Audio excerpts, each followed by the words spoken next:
2023 से हर महीने हिंद महासागर क्षेत्र में लगभग 11 चीनी सैन्य जहाजों के साथ भारत उपसतह निवारण के लिए जाता है।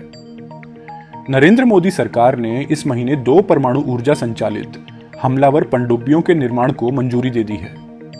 भारत तीसरे विमान वाहक के पक्ष में उपसतह निवारण का संकेत दे रहा है, क्योंकि बाद वाला चीनी लंबी दूरी की मिसाइलों के लिए अधिक असुरक्षित है।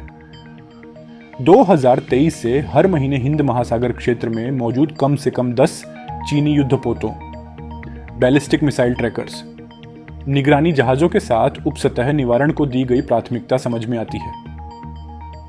अब भी चीनी निगरानी जहाज जियांग यांग हांग 3 मॉरिशस के तट पर बैलिस्टिक मिसाइल ट्रैकर युआन वांग 7 के साथ दक्षिण बंगाल की खाड़ी में चेन्नई के तट पर है।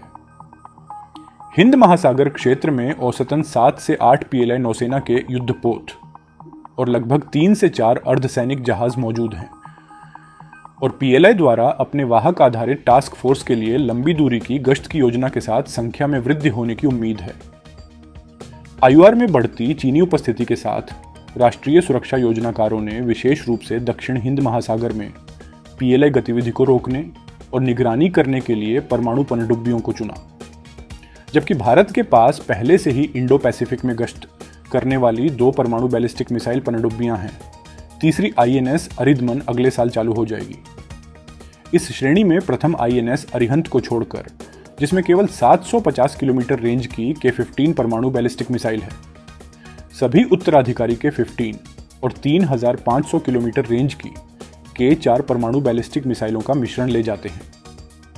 परमाणु ऊर्जा चालित हमलावर पनडुब्बी के मोर्चे पर भारतीय नौसेना को 2028 तक रूस से पट्टे पर दूसरी अकुला श्रेणी की परमाणु हमलावर पनडुब्बी मिलने की उम्मीद है।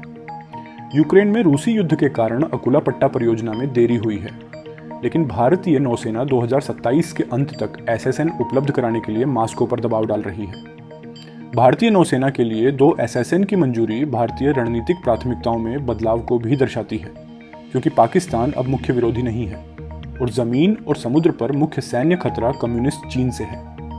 मई 2020 में पूर्वी लद्दाख में चीनी आक्रमण ने भारतीय सुरक्षा योजनाकारों को समुद्री निरोध विकल्पों के लिए तैयार होने के लिए मजबूर कर दिया है, क्योंकि पूर्वी और उत्तरी एशिया के लिए अधिकांश व्यापार लक्षद्वीप के तट और अंडमान और निकोबार द्वीप समूह के तट से होता है। भले ही मोदी सरकार ने 3 और उन्नत कलवरी स्कॉर्पियन श्रेणी की पनडुब्बियों के पक्ष में फैसला किया हो, लेकिन डीजल अटैक पनडुब्बियों का उद्देश्य क्षेत्रीय खतरों को रोकना है और साथ ही मझगांव डॉकयार्ड लिमिटेड को फ्रांस के सहयोग से तीसरे देशों को स्कॉर्पियन श्रेणी की पनडुब्बियों के निर्यात का केंद्र बनाना है।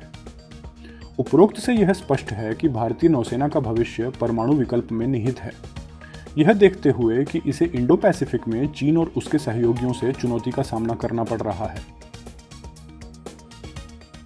रोजाना ताज़ा खबरों के लिए हमारे चैनल को सब्सक्राइब करें।